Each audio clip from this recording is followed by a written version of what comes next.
পৰাজিকা থাকেই আপুনি কি ক'ব এই ক্ষেত্ৰত অভিজ্ঞতা কোৱাৰ আগতে ৰিজাল্টটো ঘোষণা কৰি দিওঁ বহুকেইটা ভোটত মই হাৰা নাই around 3000 something ৰিপৰ্টটো পোৱা নাই মই এতিয়া মোৰ মুঠ 12000 কিবা এটা আৰু মোৰ অপজিটত যোনগৰাকী মহিলা আছিলে তেখেতে 16000 মান পাইছে মানে 4-3000 মানত আমাৰ ব্যৱধান হৈছে মোৰ অভিজ্ঞতাটো খুব ভাল আছিলে আজি মই হাৰিছো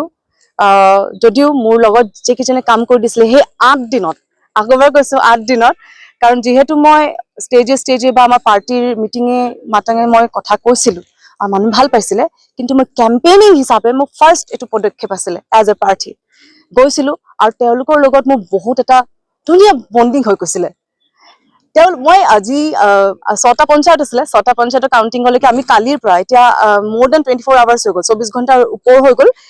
মই কান্দা নাছিলো কাৰণ হয় ন আমি অকমান ইমোশনাল হৈ যায় ইমান কষ্ট কৰিছো সকলোৱে সবে কান্দিছে যদি মই কান্দা নাছিলো কিন্তু তেওঁলোকৰ চকুপানী দেখি আজি মোৰ ওলাই গৈছিল মই যে নাকান্দিব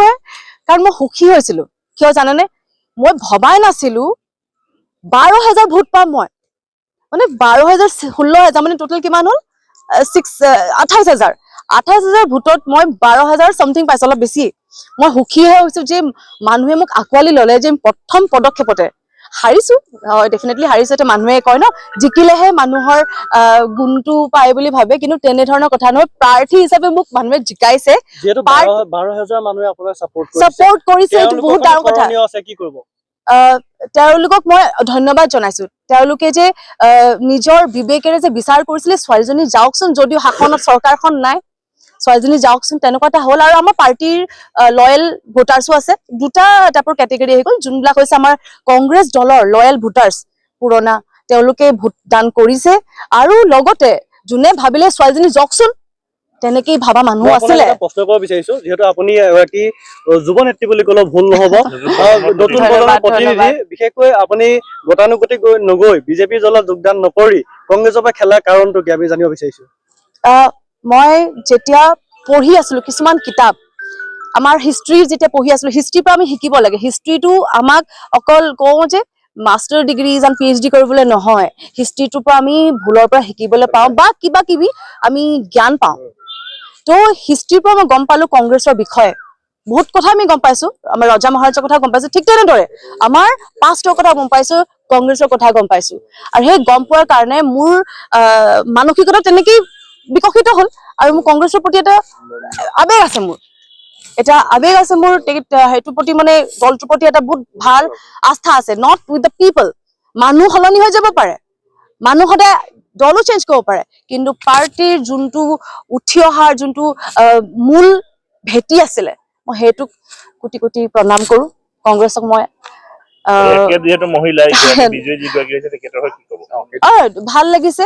তেখেত আগতেও তেখেতৰ বেছ আছিলে মই এটা যেহেতু হাৰিছো আগতেও এইটো অকমান প্ৰেক্টিকেল ধৰণে এইটো ক'ব বিচাৰিম যে তেওঁলোকৰ অলৰেডি শাসনত চৰকাৰ আছে দে হেভ দি মানুহ মানে হিউমেন ৰিসোৰ্স আছে মানৱ সাধন আছে আৰু ফাইনেন্সিয়েল ৰিসোৰ্সেস বেছি আছে বহুত ক্ষেত্ৰতে আৰু বেছটো বেছি ধৰি লওক তেওঁলোকে আজি বছৰে বছৰে লোকসভা হৈ গ'ল আমাৰ লোকসভা হৈ গ'ল আমাৰ তাৰপিছত বিধানসভাৰ খেলি আছে তেওঁলোকৰ এক্সপ'জাৰটো আছে মই প্ৰথমবাৰ আহিছো আৰু আহি প্লানি 12000 সামথিং ভোট যে পাইছো 12000 কিমান আৰু সঠিককৈ মই ক'ব পৰা নাই হেতুক লৈ মই খুব নিৰ্বাচনত অহা লগা লগা আপোনাৰ যি সংবাদ মাধ্যমৰ ভাবিছে আপুনি চৰ্চিত হৈ গৈছে সমগ্ৰ অসমৰ এগৰাকী চৰ্চিত এগৰাকী মহিলা হিচাপে আপুনি শিক্ষিত যিহেতু আপোনাৰ প্ৰথমবাৰৰ বাবে প্ৰতিক্ৰিয়া লোৱাৰ পিছতে অসমৰ লাখ লাখ ভিউৱাৰ্ছ সংবাদ মাধ্যমত লাখ লাখ মানুহে চাইছিলে দৰ্শকসকলৰ হৈ পেলাই যিহেতু আপোনাক প্ৰথম আপুনি নিজেও জানে হয়তো বহুত আপুনি আপোনাৰ সহপাঠী সকলোকে যে ক্ষেত্ৰত সেই সকলো হয় কি ক'ব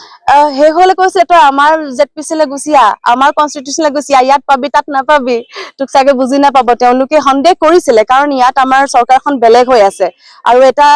সবে গম পাব যে এটা ৰুলিং পাৰ্টি যেতিয়া থাকে যেনি ঢৌ যায় তেনি মানুহ যাব বিচাৰে এইটো সাইকোলজি হয় আৰু স্কিমছ কিছুমান থাকে মানুহে ভাবে কি আমি যদি বেলেগত ভোট দিটো এই স্কিমছখিনি নাপাম আৰু তেনেধৰ ভাবুকিও কিছুমানত দিয়া হৈছিল সেইখিনি কথা হৈছে কাম কৰিব নেকি ভাল কাম বিলাকে যেহেতু প্ৰতিনিধিত্ব কৰিছে এটা জেগা জয় হোৱাৰ লগতো কেতিয়াবা এতিয়া তেখেত যেহেতু জিকিছে তেখেত কিছুমান গভীৰ দায়িত্ব পালন কৰিব কিজানি তেওঁলোকৰ লগত কাম কৰি মানুহৰ লগত কথা পাতিবলৈ সময় নাপাব মোৰ লগতো দূৰৰে কথা, কিন্তু মোৰ পাৰ্টিৰ হৈ পাৰ্টিৰ কাৰণে আৰু যুৱ চামৰ কাৰণে মই